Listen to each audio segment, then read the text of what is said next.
Oi, gente, tudo bem? Estamos aqui para fazer a nossa revisão, que vai ser dividida em duas partes. Esse vídeo hoje e um outro vídeo no dia 21, certo? A gente está falando nessa unidade sobre a cidade e o audiovisual. Professora, qual a relação que a cidade tem com o audiovisual e por que a gente está falando sobre cinema e cidade? Já deixei bem claro que a cidade e o cinema elas têm uma relação muito intrínseca. Primeiro, porque quando o cinema surge, ele surge representando a cidade e a vida cotidiana. Segundo, porque a gente precisa de um cenário. E a forma melhor de utilizar no cinema e de dar um cenário é representando as cidades, certo?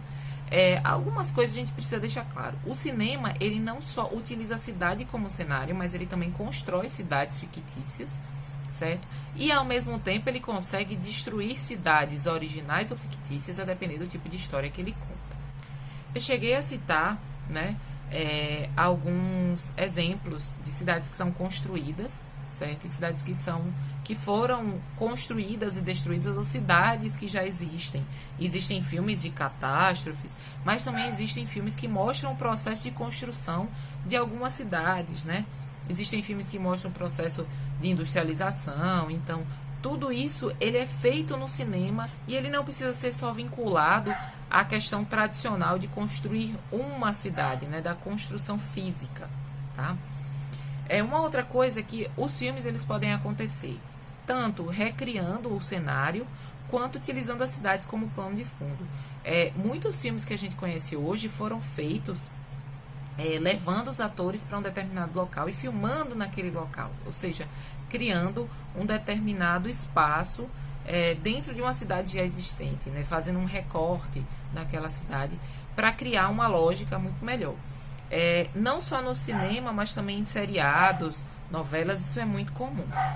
Uma coisa que a gente precisa deixar claro é que, na atualidade, quando nós falamos de cinema e cidade, a gente não está falando do audiovisual só na produção do que a gente vai ver, certo? Nós estamos falando do audiovisual, do que a gente acaba vivendo. Então, atualmente, o cinema ele é feito por nós. A cidade ela é cheia de câmeras. Eu já falei várias vezes sobre essa questão da segurança pública. Existem câmeras de vários tipos. Câmeras da polícia, câmeras do trânsito. Então, a cidade, câmeras de locais privados. Então, a cidade ela está em constante movimento e essas câmeras estão captando esse movimento. Elas estão captando essas características que a cidade tem e que pode transformar a cidade num grande produtor de audiovisual, onde os protagonistas do filme somos nós, né? E que tipo de protagonismo é esse, né? Então eu levantei essa questão e eu acho importante a gente pensar sobre que tipo de protagonismo é esse. No nosso material didático, a gente viu alguns filmes que trazem a cidades em diversos momentos e em diversas características, certo? Falei do Chaplin, ele foi um dos mais importantes cineastas do início do século XX. Ele utilizou a cidade como pano de fundo para a maioria dos seus filmes.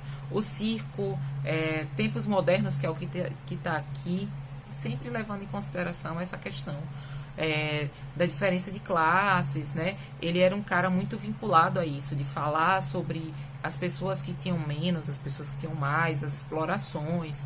Então ele faz isso, inclusive nos seus discursos, quando o cinema ele passa a ter áudio, né? Ele tem importantes discursos. O Chaplin, ele nunca foi premiado no Oscar, ele ganhou um prêmio já a posteriori, quando ele era mais velho, mas pelo conjunto da sua obra, que é importantíssimo para o desenvolvimento do cinema, tá?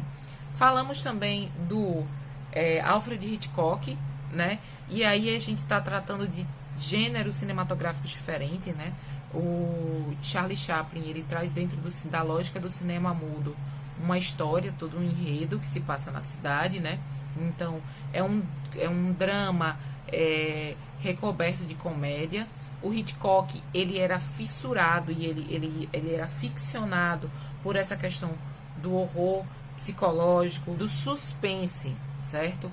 O Hitchcock, ele foi considerado o pai do suspense na forma como nós conhecemos atualmente, certo? Ele tinha toda essa forma de colocar os atores e transformar essa cidade e fazer com que a gente entrasse, tivesse toda uma questão psicológica. Então, o filme ele era mais uma sequência de cenas que nos fazia temer algo do que uma sequência de cenas onde algo acontecia, certo? E ele faz isso em vários outros filmes.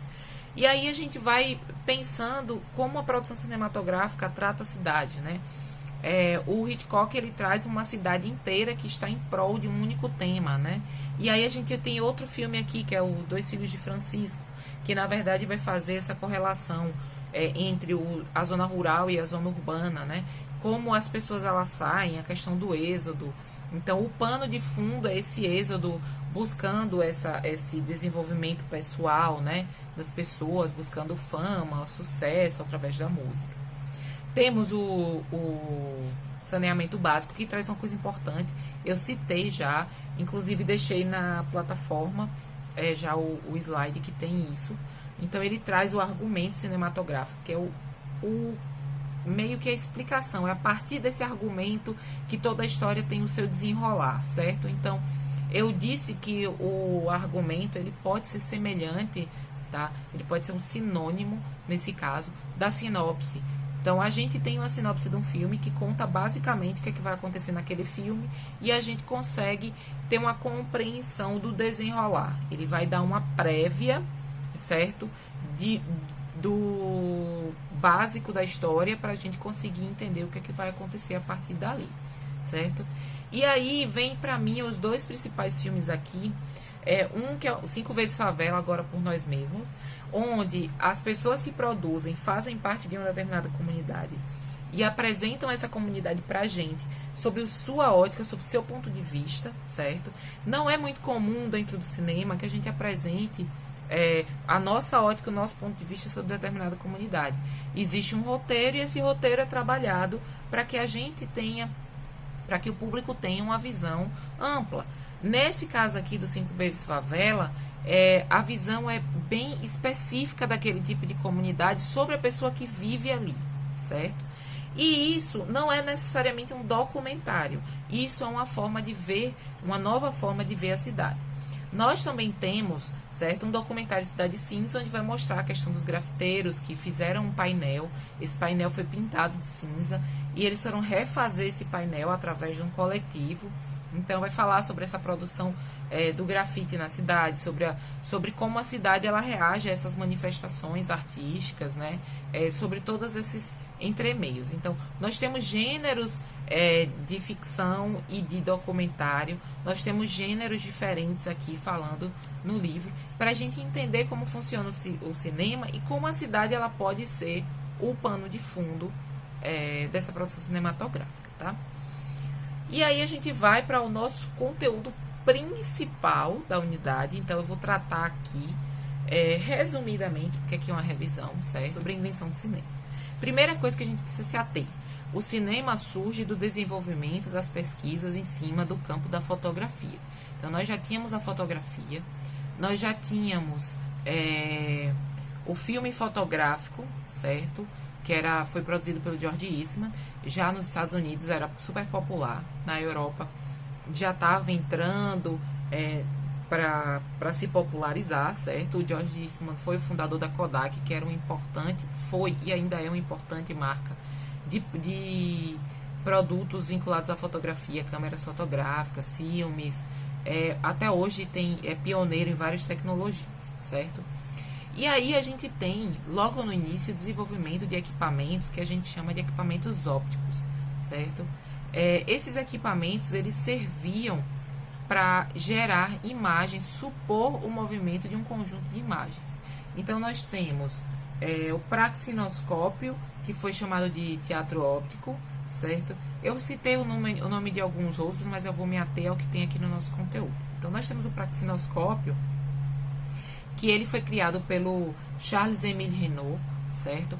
Ele, na verdade, era um tambor, certo? Um tamborzinho de metal. Dentro desse tambor, a gente prendia cartões no canto do tambor, no canto interno, e no centro ele tinha um conjunto de espelhos. Em alguns casos, o praxinoscópio ele vinha com um negócio central, um candelabrozinho, para colocar uma vela e um abajur. certo? Eu mostrei algumas imagens. O praxinoscópio do nosso livro da imagem, ele não tem isso, certo? Porque, às vezes, como o teatro óptico ficou muito famoso, as pessoas compravam para ter em casa.